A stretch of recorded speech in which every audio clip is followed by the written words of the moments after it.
Is a human being spiritually free, or subject to the iron necessity of purely natural law? Few questions have excited so much ingenuity. The idea of the freedom of human will has found both sanguine supporters and stiff-necked opponents in plenty. There are those who in their moral zeal cast aspersions on the intellect of anyone who can deny so obvious a fact as freedom. They are opposed by others who see the acme of unscientific thinking in the belief that the lawfulness of nature fails to apply to the area of human action and thinking. One and the same thing is explained equally often as the most precious possession of humankind and as its worst illusion. Infinite subtlety has been expended to explain how human freedom is consistent with the workings of nature, of which, after all, human beings are also a part.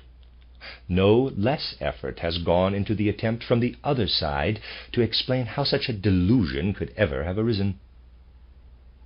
All but the most superficial thinkers feel that we have to do here with one of the most important questions of life: religion, conduct, and science.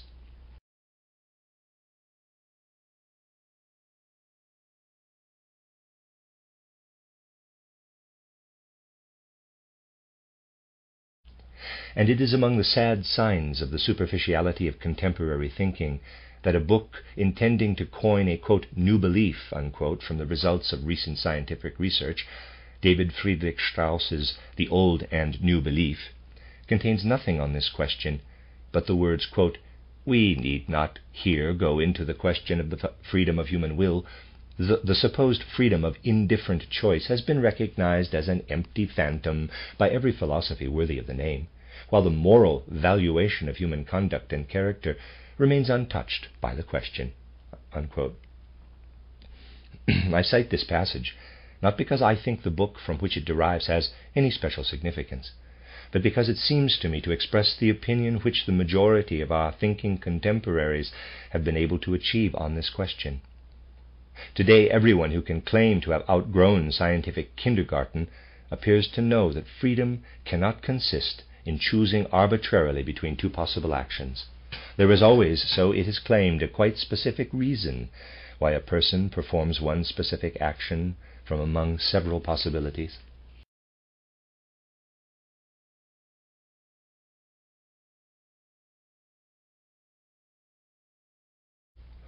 This seems obvious. Nevertheless, present-day opponents of freedom direct their principal attacks only against freedom of choice.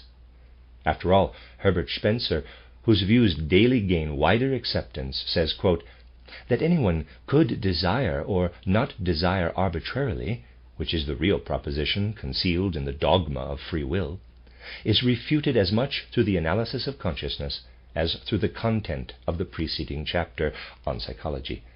End quote.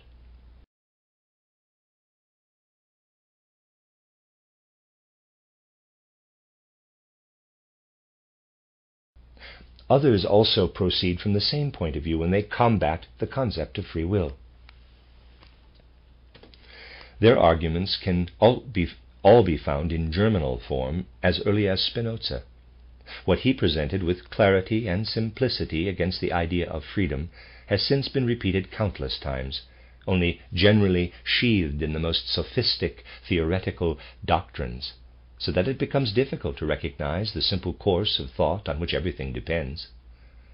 In a letter of October or November 1674, Spinoza writes, quote, "Thus I call a thing free that exists and acts out of the pure necessity of its nature, and I call it compelled if its existence and activity are determined in a precise and fixed manner by something else.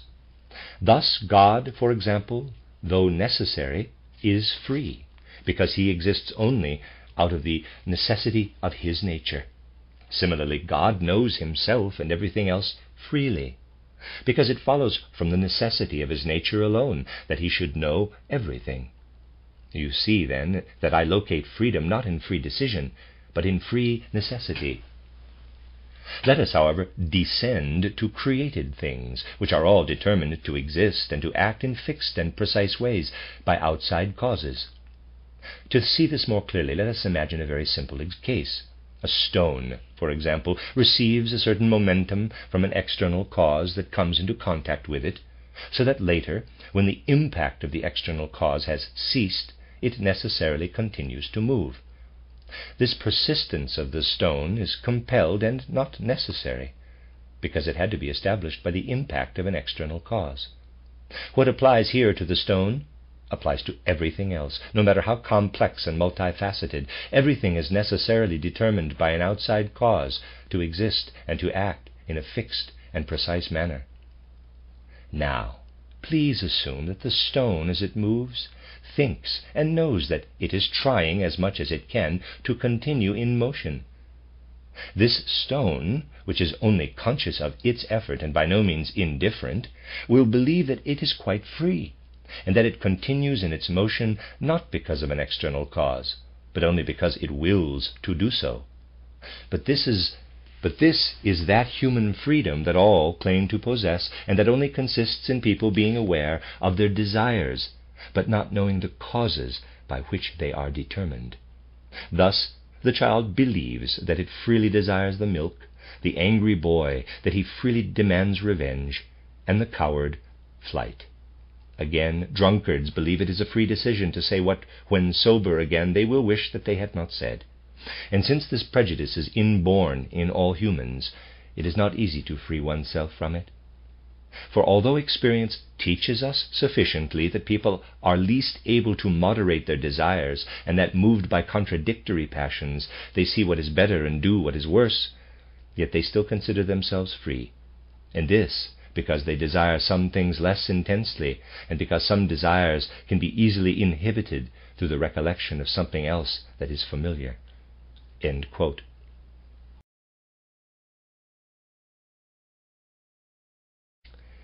Because this view is expressed clearly and definitely, it is easy to discover the fundamental error in it. Just as a stone necessarily carries out a specific movement in response to an impact, human beings are supposed to carry out an action by a similar necessity if impelled to it by any reason. Human beings imagine themselves to be the free originators of their actions only because they are aware of these actions. In so doing, however, they overlook the causes driving them, which they must obey unerringly. The error in this train of thought is easy to find. Spinoza, and all who think like him, overlook the human capacity to be aware not only of one's actions, but also of the causes by which one's actions are guided. No one can dispute that a child is unfree when it desires milk, as is a drunkard who says things and later regrets them. Both know nothing of the causes active in the depths of their organism that exercise irresistible control over them. But is it justifiable to lump together actions of this kind with those in which humans are conscious not only of their actions, but also of the reasons that motivate them? Are the actions of human beings really all of a single kind? Should the acts of a warrior on the battlefield, a scientist in the laboratory, a diplomat involved in complex negotiations, be set scientifically on the same level as that of a child when it desires milk? It is certainly true that the solution to a problem is best sought where it is simplest, but the lack of a capacity to discriminate has often brought about endless confusion. And there is, after all, a profound difference between knowing and not knowing why I do something. This seems self-evident. Yet the opponents of freedom never ask whether a motive that I know and see through compels me in the same sense as the organic process that causes a child to cry for milk.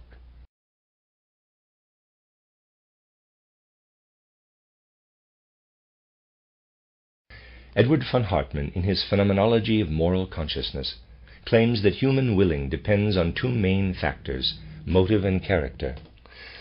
If we consider all human beings as the same, or at least see their differences as negligible, then their will appears to be determined from without, namely by the circumstances they encounter.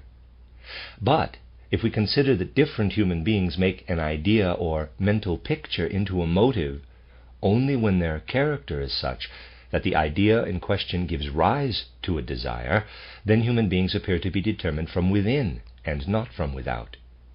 But because we must ourselves make an idea that impinges from without into a motive of action in accordance with our character, we imagine that we are free, that is, independent of external motivation.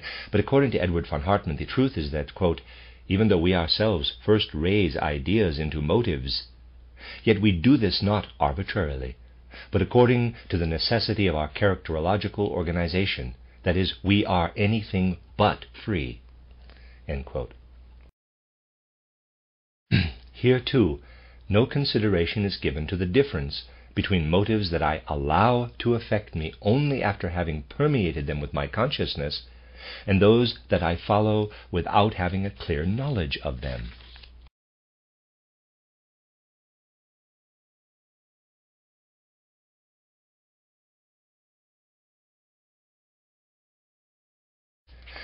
This leads immediately to the standpoint from which the matter will be considered here. Can the question of the freedom of our will be posed narrowly by itself? And if not, with what other questions must it necessarily be linked? If there is a difference between a conscious motive and an unconscious drive, then the conscious motive will bring with it an action that must be judged differently from an action done out of blind impulse. Our first question will concern this difference. The position we must take on freedom itself will depend on the result of this inquiry. What does it mean to have knowledge of the motives of one's actions? This question has been given too little attention, because we always tear in two the inseparable whole that is the human being. We distinguish between the doer and the knower, but we have nothing to say about one who matters most, the one who acts out of knowledge.